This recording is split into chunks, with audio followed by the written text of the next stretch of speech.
মুফতি আমিন ইসাব রহমতুল্লাহ আলাইহি বলতেন যে অশ্লীলতা দেখলে, বেহায়াপনা দেখলে, শরীয়ত বিরোধী কাজ দেখলে যে আলেম প্রতিবাদ মুখর হয় না, সে তার ইলমের সাথে গাদ্দারি করেছে। আলেমদের মূল দায়িত্ব অনিসলামী কাজ দেখলে জবান দিয়ে তা প্রতিহত করা, এটা উলামায়ে কেরামের দায়িত্ব। আর হিকমত করে নিজের চাকরি বাঁচানোর জন্য, জীবন বাঁচানোর জন্য যারা এরকম ইসলামী কাজ থেকে মুখ খুলে না, তারা হলো বুবা শয়তান, তারা বুবা শয়তান। এই জন্য আমি এলাকার আলেমদেরকে বলি, আপনাদের কদমদের আমি কদমে চুম্বন দেব। আপনাদের সিনাকে আল্লাহ কোরআনের জন্য কবুল করেছে, মদিনার নবীর আলিমের জন্য কবুল করেছে। আপনারা ঐক্যবদ্ধ হন, সমাজকে করার জন্য প্রস্তুতি গ্রহণ করেন। আর নাস্তিক তন্ত্রমন্ত্রের মাধ্যমে এই সমাজকে আর করতে দেওয়া যাবে না। আগামীর সমাজকে করতে হবে আল্লাহর কোরআনের মাধ্যমে। এর জন্য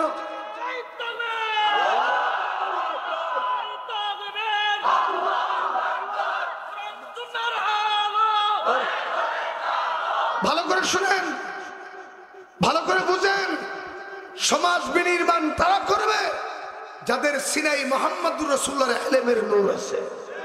হ্যাঁ, এটাই বাস্তবতা। কিছু বদমাশ মার্কারা তাই দেশে বলে যে মোল্লারা ক্ষমতা এলে দেশ সেকেলে হয়ে যাবে।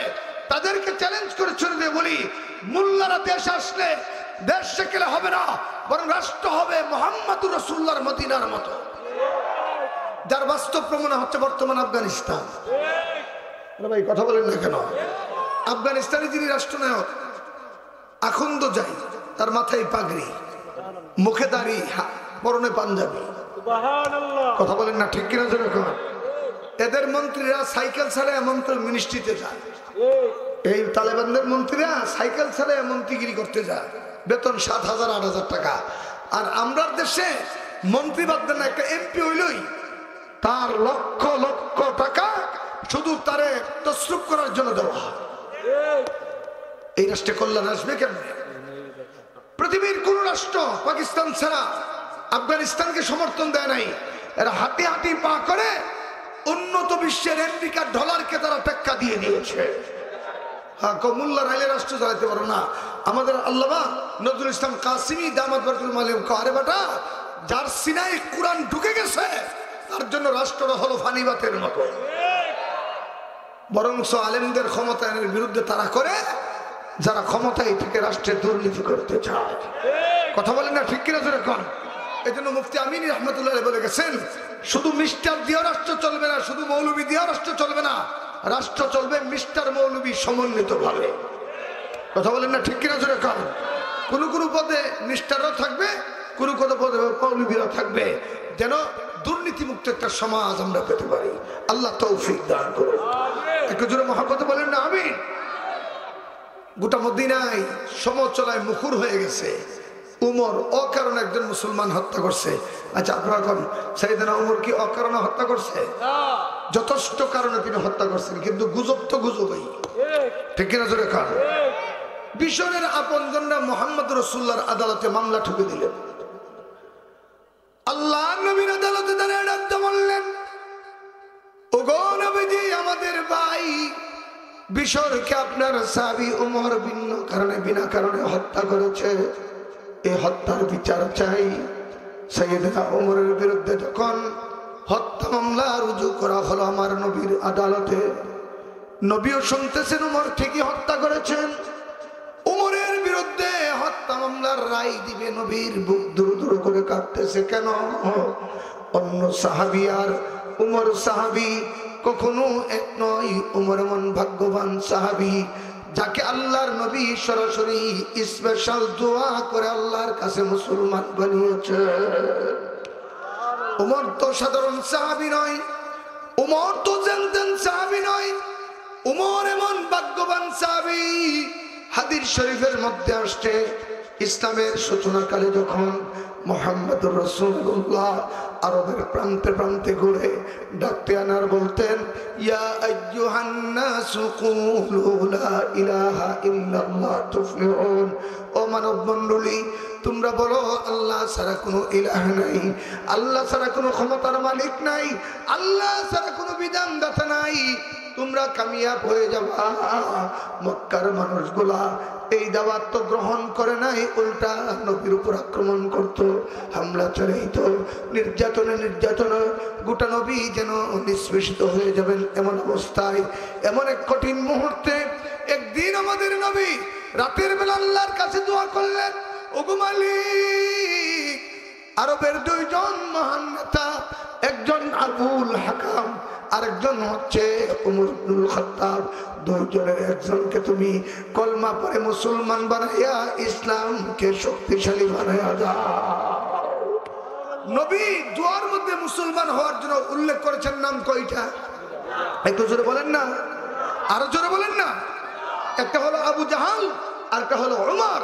দেখেন বংশের দিক থেকে আবু জাহেল নবীর কাছে, আরে ভাই কথা বলেন না, বলেন না, বংশের দিক থেকে আবু জাহেল নবীর, উমর এক বংশের, বাকি একটু দূরের।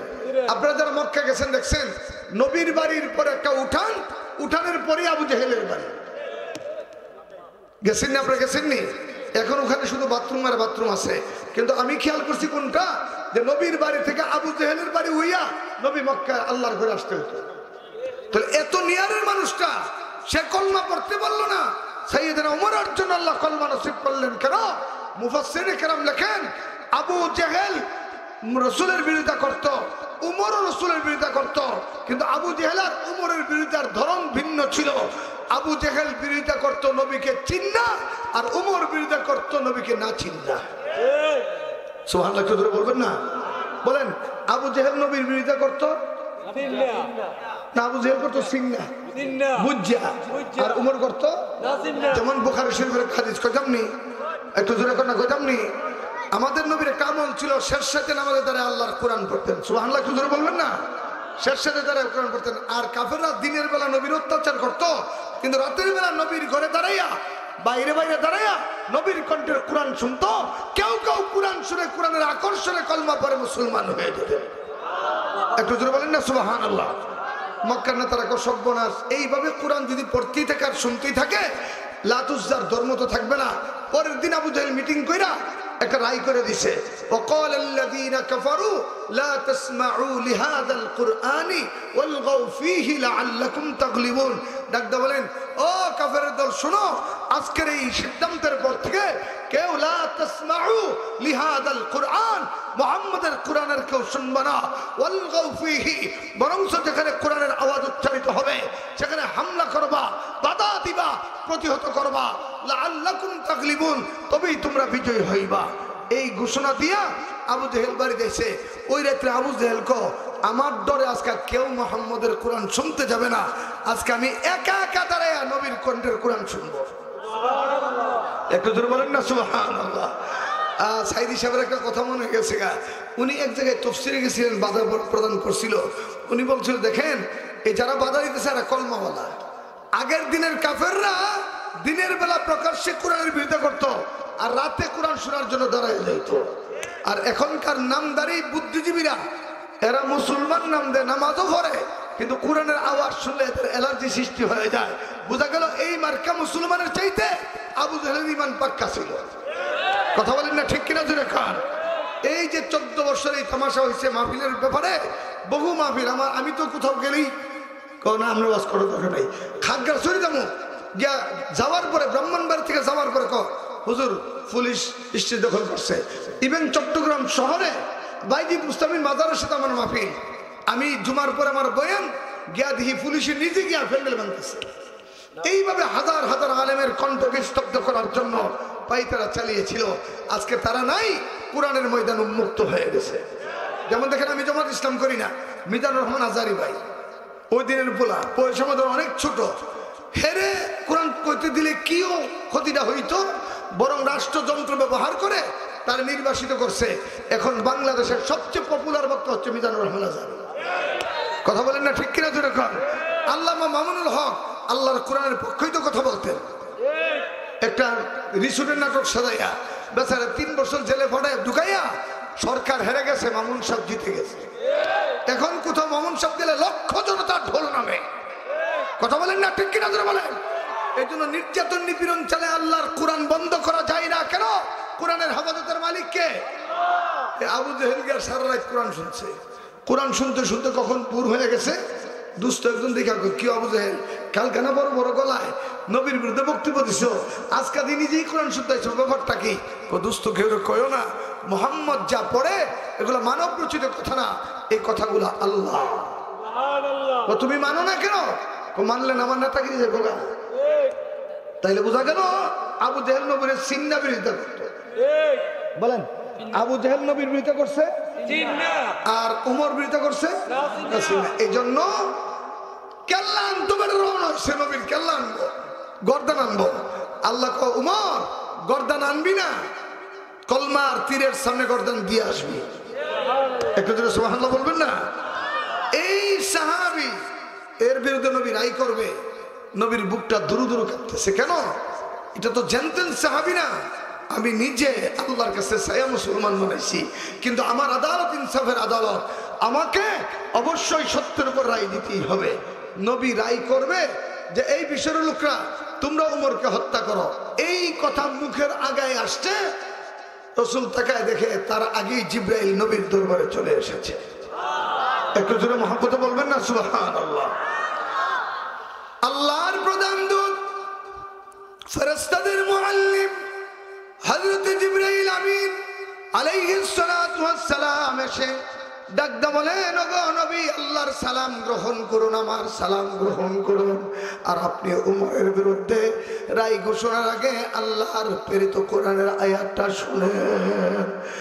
জিবরাইল আমিন উমরের পক্ষে কোরআনুল কারীমের আয়াত নিয়ে চলে আসলেন। আল্লাহ বলেন, ফালা ওয়া রাব্বিকা লা ইউমিনুনা হাত্তা ইউহাক্কিমুকা ফীমা শাজারা বাইনাহুম সুম্মা লা ইয়াজিদু ফি আনফুসিহিম হারাজাম মিম্মা কাদাইতা ওয়া ইউসাল্লিমু তাসলিমা। আল্লাহ কোরআনুল কারীমে বারবার কসম করেছেন। উলামায়ে কেরামকে জিজ্ঞাসা করেন, আল্লাহ বিভিন্ন বস্তুর কসম করেছেন, আল্লাহ দ্বীনের কসম করেছেন, জাইতুনের কসম করেছেন, ওয়াহাদাল বালাদিল আমিনের কসম করেছেন, কোথাও আল ফাজরের কসম করেছেন, কোথাও আল আসরের কসম করেছেন, কোথাও কলমের কসম করেছেন, কোথাও কোথাও আল্লাহ তাআলা মা ইয়াসতুরুনের কসম করেছেন, কোথাও কোথাও আল্লাহ সাতের সময়ের কসম করেছেন, কখনো কখনো আসমানের কসম করেছেন, কখনো কখনো জমিনের কসম করেছেন। কিন্তু আল্লাহ তাআলা এখন যে বিধান দিয়েছেন দুনিয়ার কোন বস্তুর কসম করেন নাই। ফালা ওয়া রাব্বিক, আল্লাহ ডাকতে বলে, হাবিব আপনার রবের সত্তার কসম। তার অর্থ হলো আমার নবীর কাছে এখন যে বিধানটা আল্লাহ দিবেন, এই বিধানের আগে আল্লাহ নিজের কসম কাটলেন। আল্লাহর চাইতে বড় কেউ নাই। বোঝা গেল এই হুকুমের চাইতে আর বড় কোনো হুকুম থাকতে পারে না। উলামায়ে কেরাম সাক্ষী। হ্যাঁ, আলেমদের সামনে কথা বলতে আমি স্বাচ্ছন্দ্য বোধ করি। কেন? ভুল হলেও না আমাদেরকে সংশোধন করবেন। ভালো করে বুঝেন, দুনিয়ার সাধারণ বস্তু আল্লাহর তৈরি, আর আল্লাহ এমন এক সত্তার নাম যিনি ওয়াহদাহু লা শারীকা লাহ, যিনি বেমিসাল, বেনজির, বেনিয়াস।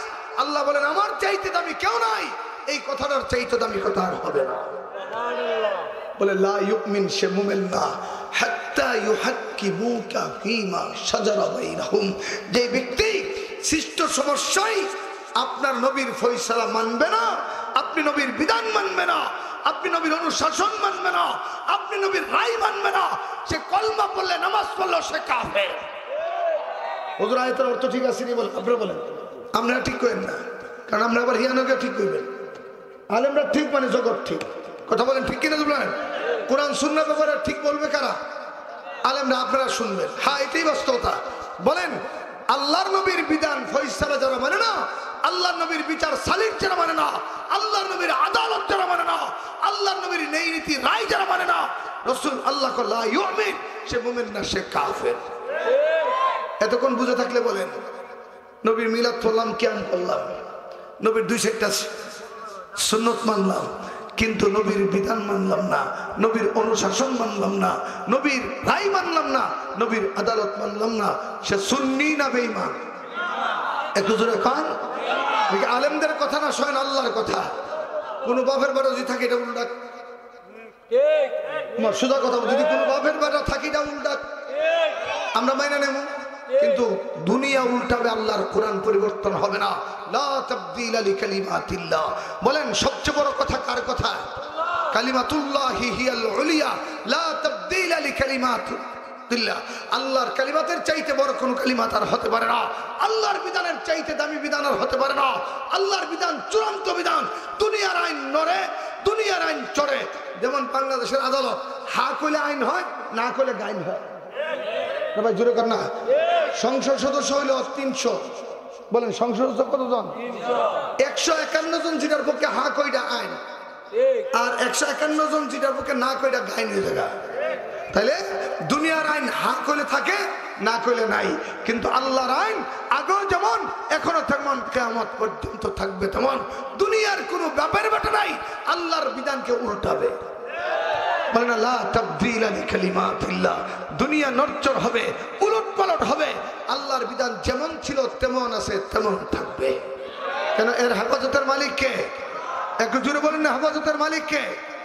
এতক্ষণ কথা বুঝে থাকলে বলেন মুহাম্মদুর রাসূলুল্লাহকে আল্লাহ শুধু ব্যক্তিগত আমলের জন্য বানাইছে, না সারা জাহানের সমস্ত বিধানের ব্যাপারে নবীর হুকুম মানার জন্য বানাইছে? হ্যাঁ, এতটুকু ভাবে যদি নবী মানতে পারেন, আপনি আশিক রাসূল দাবি করতে পারেন, নবীর উম্মত দাবি করতে পারেন, নতুবা আপনি ভাউতাবাজ, নতুবা আপনি ধোঁকাবাজ। হ্যাঁ, এটাই বলি। বাংলাদেশ স্বাধীনতার শেষ কথা আমার, আমি অসুস্থ মানুষ, শেষ কথা আবার মনোযোগ দিয়ে শুনেন, গভীর মনোযোগ দিয়ে শুনেন। বাংলাদেশ স্বাধীনতা অর্জন করলো 54 বছর। সোনার বাংলা নামে, রূপালী বাংলার নামে, নতুন বাংলার নামে, ডিজিটাল বাংলার নামে, একবার তো স্মার্ট বাংলাদেশ করে স্টেজে ভেঙে হয়ে গেছে। সত্য নামে তো কারণ এই ভিন্ন ভিন্ন নামে বাংলাদেশ অনুশাসিত হয়েছে, কিন্তু সমস্ত অনুশাসনের পেছনে ছিল দুর্নীতি আর চুরি, কম আর বেশ। কিন্তু খাওয়াইনার মধ্যে হাসিনা ছিল কন্যা রাশি। হে যাওয়ার আগে কইছে আমার ফিয়ন 400 কোটি টাকার মালিক। কইছেন নি আমার কথা কন্যা কেন? এই যে এই অষ্টগ্রাম আপনাদের কাছে না, এই অষ্টগ্রামের আব্দুল হামিদ শাহ, তিনি প্রেসিডেন্ট থাকা অবস্থা কইছিল আমার অ্যানালাইসে যে বাংলাদেশে 1 বছরের দুর্নীতির টাকা যদি রুট করা যাইতো তো 10টা পদ্মা সেতু নির্মাণ করা যাইতো। বলছিল কি বলছিল না? এটা কিন্তু হেরার কথা। আমাদের রিচার্জে আরো বেশি। তার মানে এমন খাওয়া খাইছে, খাইতে খাইতে পেটে ভটকা মাছের মতো বানাইছে। এক একজন নেতার নির্বাচনী ইশতেহারে লেখছে 700 গুণ 800 গুণ সম্পদ বাড়ছে। এগুলো চুরি কইরা। আমার এলাকার যে আইনমন্ত্রী, যেতে আমার মামলা দিছে, আনিসুল হক, বেটা জন বয়সে প্রেমিকারে বিয়া করছিল, কদিন করে বউ গেছে মহিলা, এরপরে বেটা সুখে আর বিয়া করে নিয়ে আলগা খাইছে। কথা কেন বলে না? কি খাইছে বুঝেননি? ওই আনসার হিসাব কইতো, এক ফুলা মিলে গিয়ে দেয় বাথরুমে লেখা, কিরে বেটা বিয়া করস না কিরে? মাগনা দুধ ফাইলে গাই ফেলে কাটা। এই যে মাগনা দুধ খাওয়াই না আসিনাতে হাজার হাজার কোটি টাকার মালিক, কানাডা লন্ডনে বাড়ি, অ্যাডভোকেট সিরাজুল হক বাচ্চু সাহেবের ছেলে। পারিবারিক আভিজাত্যের অভাব নাই, কিন্তু গত সপ্তাহ পত্রিকা এসে নিয়োগ বাণিজ্যে সে শত শত কোটি টাকা দুর্নীতি করছে। এখন গরম ডিম খাও। দেখেন একজন আইনমন্ত্রী গ্রেফতার হয়েছে জাল্লার ভূতের মতো, দেখছেন না আপনারা? আর আমরা গ্রেফতার হয়েছি বাহাদুরের মতো। আর একটা বদমাইশ ছিল না আমাদের, না ওই যে ব্রাহ্মণের সদরের কি নাম না? আর ভাই কথা বলেন না কেন? সে 14 বছর জামিয়া ইউনুসের বিরুদ্ধে অঘোষিত যুদ্ধ করে গেছে। সে নিজে বলেছিল আমি হামলা করলে জামিয়া ইউনুসিয়া থাকবে না। আরে গাদা, জামিয়া ইউনুসিয়া মুহাম্মদুর রাসূলুল্লাহর দরবার থেকে আল্লাহর কাছে মকবুলে দাঁড়া। তোর মতো বল্টু মার্কানা তার অস্তিত্ব থাকবে না, জামিয়া ঠিকই থাকবে। ওই দিন একটা প্রশাসনিক বৈঠক ছিল আমাদের ডিসি সাহেবের কাছে। ডিসি সাহেব আমি কইলাম যে ওবায়দুল মুক্তাদির আনেন না গিরে? হুজুর আমরা আমাদের গোয়েন্দা রিপোর্ট, তারে যদি ব্রাহ্মণবাড়িয়া আদালত আনা হয়, মানুষ যে থুতু দিব, এ থুতুর জোরে সে নিমজ্জিত হয়ে যাব, আমরা কন্ট্রোল করতে পারতাম না। কি পরিমাণ ঘৃণা মানুষের তার প্রতি! কেন? সে জামিয়া ইউনুসিয়ার বিরুদ্ধে দাঁড়িয়েছিল, দাম্ভিকতার সঙ্গে বলছিল আমি হামলা করলে জামিয়া ইউনুসিয়া থাকবে না। আমি বলি তোর মতো নেতা বল্টু হয়ে যাবে, জামিয়া ইউনুসিয়া ছিল আছে থাকবে কেন? এইটা এই প্রতিষ্ঠান কবুল কে করেছেন? একটু জোরে বলেন না। এত সোজা না। আমি হিসাব কইতো একটা মাদ্রাসার ইটে হাত দিয়ে থাকবা, মাদ্রাসা থাকবো, তোমার হাত থাকতো না। সুবহানাল্লাহ, একটু জোরে বলবেন না? তাহলে এতক্ষণ কথাই যা বুঝলাম, আপনারা সবাই কন নবী শুধু মিলাদ কেমন লেগা, কয়েকটা সুন্নত মানার লেগা না, সারা জীবনের অনুশাসনগত যত দিক আছে নবীর ফয়সালা মানার জন্য আল্লাহ নবীকে প্রেরণ করেছেন। আর নবীর ফয়সালা মানে কার ফয়সালা? একটু জোরে বলেন না, নবীর ফয়সালা মানে কার ফয়সালা? এই খুলাফায়ে রাশিদিনরা নবীর ফয়সালা মতে রাষ্ট্র চালায়, তারা যুগকে সোনালী যুগ বানিয়ে দিয়েছে। এই শেষ একটা হাদিস বলে আলোচনা শেষ।